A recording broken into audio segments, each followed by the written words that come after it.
Welcome to Guitars and Music. Tonight I'm going to discuss my three favorite Eric Clapton albums out of all the albums he's done, and the list is long. These are my three favorite. I thought about doing a ranking or something, and I might actually do that, particularly some of the classic period albums, but that would be a long one, and I just kind of wanted to focus on my very favorite Eric Clapton albums. I hope you'll consider subscribing. First, I'm going to play a little bit of guitar for you. Come right back.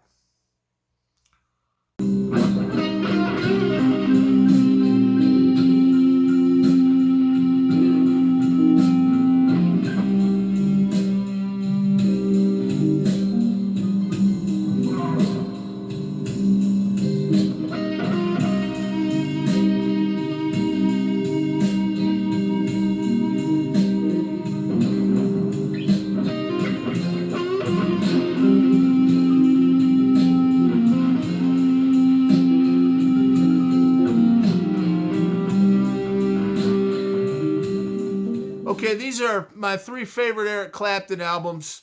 They're all great. I tended to gravitate to the solo albums of the 70s. And I also love a lot of the 60s stuff, like John Mayall and the Blues Breakers is one of the greatest albums ever made as far as I'm concerned. But to me, Eric Clapton as an artist, as a standalone artist, kind of came of his own in the 70s.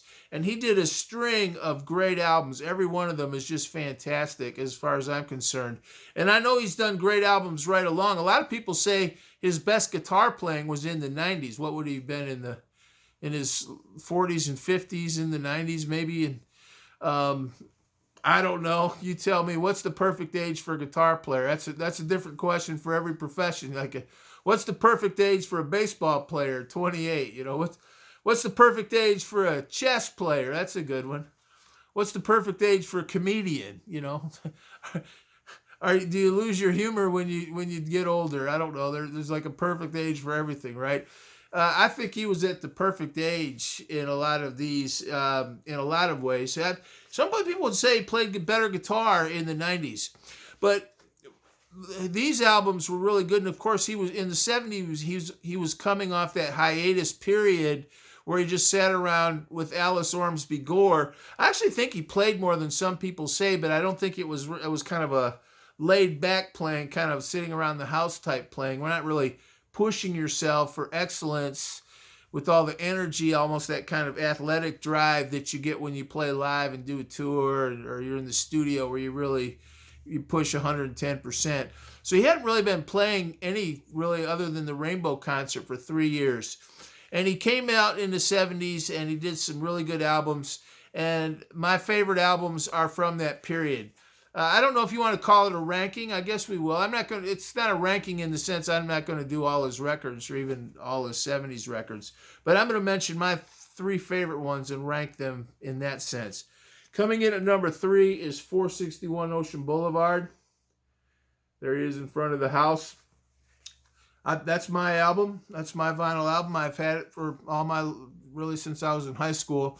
Great album. 1974. That was when he came out of that hiatus period.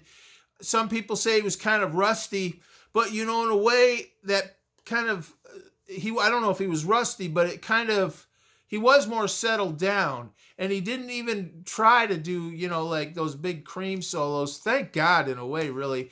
It's a much more mature, sophisticated playing. He himself in his book says it was, a couple tours before he really felt like he was his old self on the guitar again. I don't know if I believe that. He plays pretty well on all these albums. But he is kind of laid back, and in a way that kind of puts him into a team unit framework more than, say, Cream or even Derek and the Dominoes.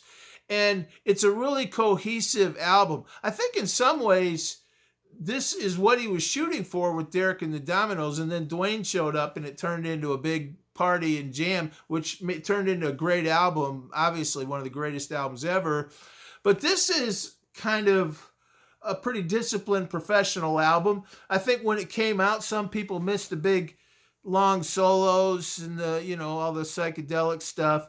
but it's a really good album. It's got some good songs on it. One of the things that makes this an important album is it sort of established Clapton finally as a solo artist. Derek and the Dominoes, his first solo album with Let It Rain and After Midnight, those had kind of been early versions of a solo career. And I think a place you can hear his solo career taking shape that doesn't often get noticed as much is the Rainbow Concert. I know the whole saga of the Rainbow Concert, but he did kind of come out on stage with 3 guitar players. It was a fuller band. He had kind of settled into a repertoire that he could play.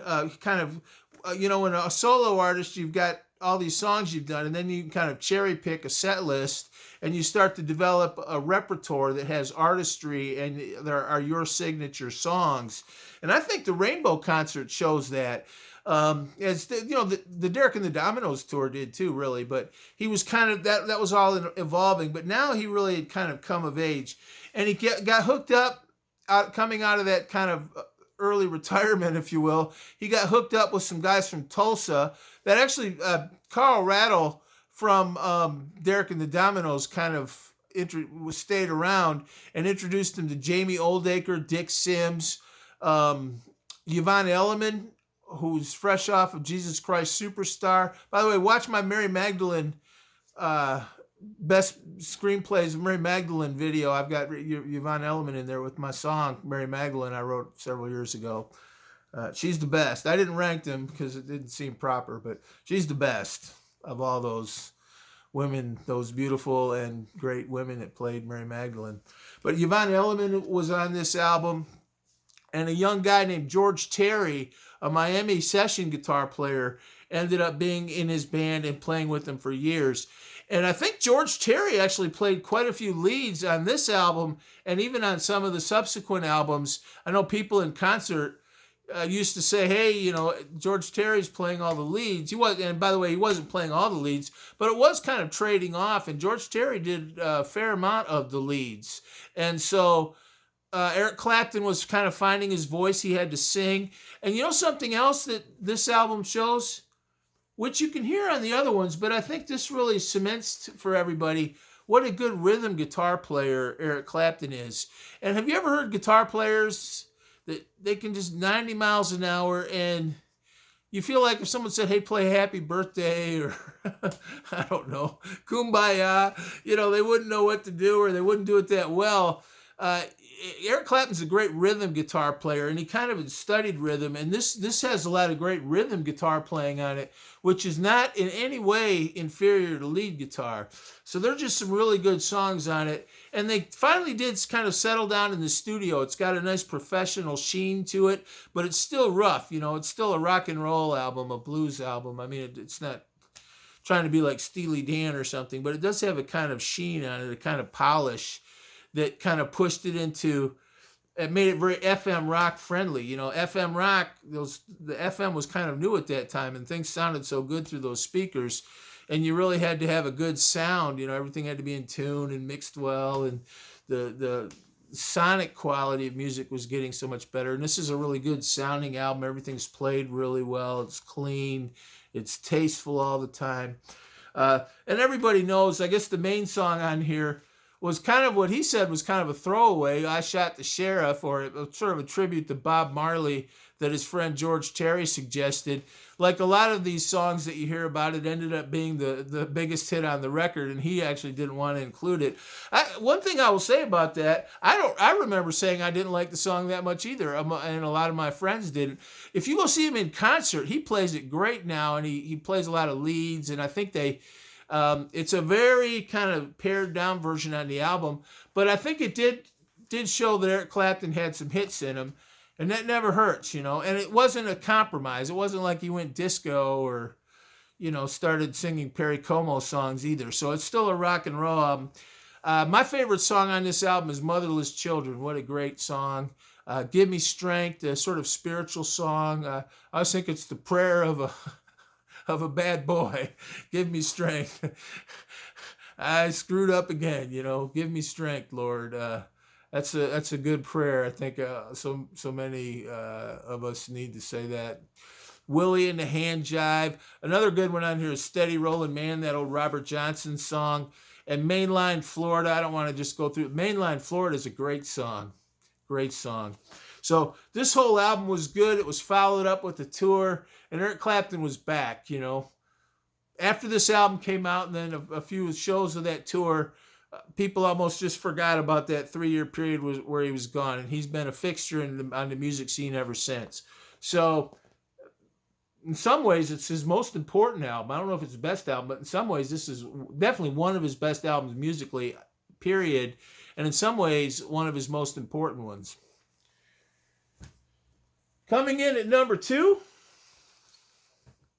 is an album I was surprised that he criticized in his book. He said he didn't think it was that good of an album. He didn't say that much about it, and it's always been one of my very favorite albums. I think it's a terrific album, and that is Backless. Backless. I can't believe that he said it was kind of sloppy. I think maybe Patty Boyd took that photograph, by the way. It's a good photograph. He and Patty these were kind of the good years of his relationship with Patty.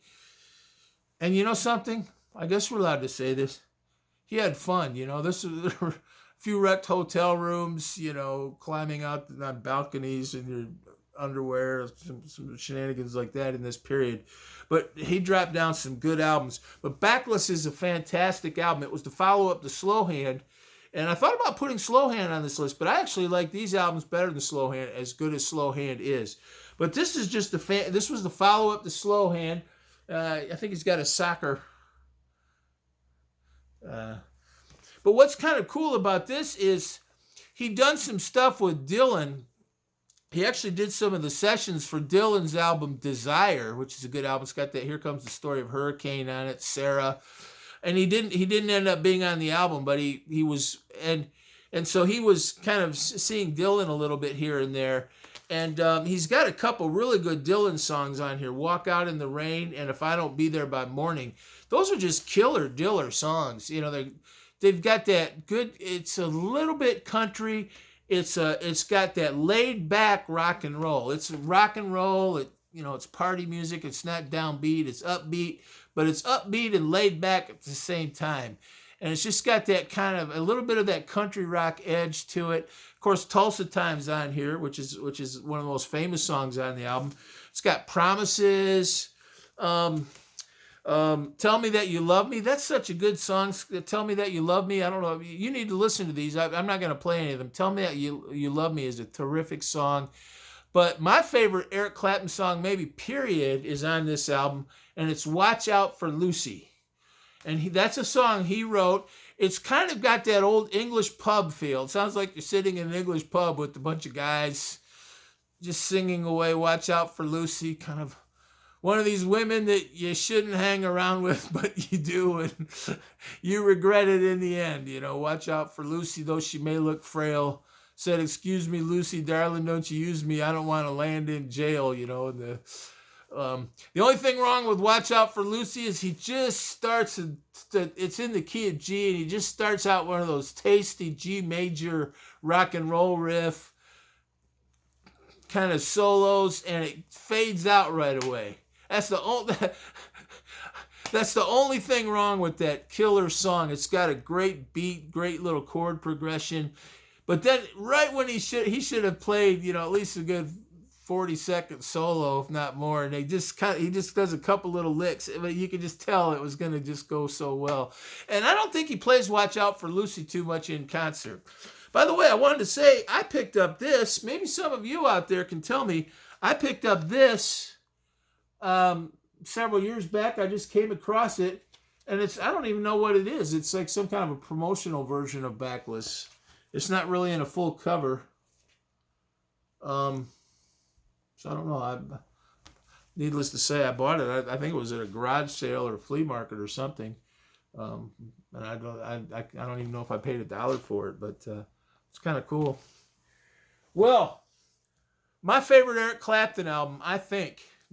Now, different days it might change, but I think my favorite Eric Clapton album, and I'm focusing on his solo albums. I'm not talking about all the stuff he's done with collaboration. I'm not even really including Derek and the Dominoes or the Blues Breakers. But my favorite Eric Clapton solo album I think of any of the albums he's ever done. It's another one that he kind of criticizes, and it's my favorite album. And it's a little thing called No Reason to Cry. No Reason to Cry is such a good album. And it was another one. Dylan did sign language with Eric Clapton on there. Just a great song. He said Dylan had this great song. He'd just written it in one sitting, and he'd never done anything with it. And one of those times in this period when he saw Eric Clapton, he said, well, why don't you do it? And they ended up singing together on it. This kind of turned into a super session. He's got his Tulsa band, George Terry, Carl Rattle, all those guys on it. But then some members of the band showed up. Oh, by the way, Marcy Levy is another person that was singing with him in this period. Detroit, young lady from Detroit. But so remember, the band showed up. So you've got Rick Danko, Robbie Robertson, and Richard Manuel. And this just has some great songs. County Jail. But Beautiful Thing, that's Richard Manuel. Innocent Times. Marcy Levy sings Innocent Times. It's such a nice song.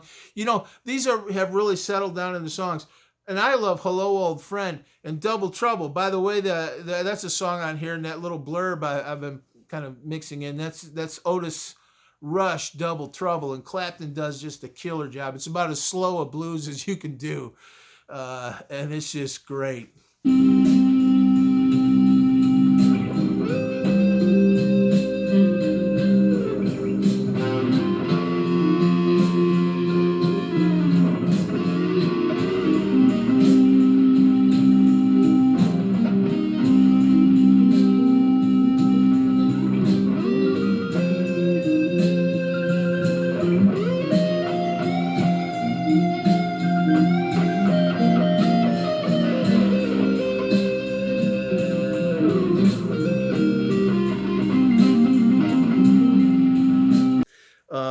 And it's got another great song on here, Black Summer Rain, which, is about the rain and kind of the blue, but kind of the joy, but the kind of blue. I don't know if that makes sense, but you kind of feel this sad joy, if that makes sense, in that kind of Black Summer Rain. It kind of lifts you up and gives you the blues at the same time. It's a really good song. And the song just captures the mood of that rain gives us. But he says this album's a shambles. But you know what this is? This is a super session. I think, this was the band Clapton and Dylan. And it's right around the time of The Last Waltz. I think it might have been right after The Last Waltz. Or it might have been right before it. I'd have to check. I should know, and I don't. But it was right around the time of The Last Waltz. This was a super session. You had Dylan, the band, and Eric Clapton. Come on. The only problem with this album, it should have been a double album. And it should have been more of a shambles in that sense, like the White Album or something, just all kinds of stuff on it. But this it's kind of a sleeper. I don't think it gets mentioned as many of some of his other albums. And he himself said he didn't think that much of it. To me, this is the best Eric Clapton album that I own. And I've listened to a ton of Eric Clapton. I know his music and his story pretty well. And this is my favorite Eric Clapton album. I think it's got the tightness and the polish of a solo artist. It's got song sensibility because you've got Dylan in the band. You can't. The sensibility of a song was what he'd been searching for, with Delaney and Bonnie and Blind Faith and Derek and the Dominoes. He was looking for that kind of song-centered approach, and yet at the same time he wanted to be song-centered, or like the Beatles and George Harrison. And yet when you read Derek and the Dominoes, they only had a couple songs. How can you be song-centered if you really only got a couple songs? So they would kind of write it on the fly. But here he's got some great songs, and he might think it's a shambles, but I love it. I just love this album. And like I said, the only thing wrong with this album is it should have been a double album. This is my favorite Eric Clapton album, No Reason to Cry. I'm going to do a fuller review of it one of these days.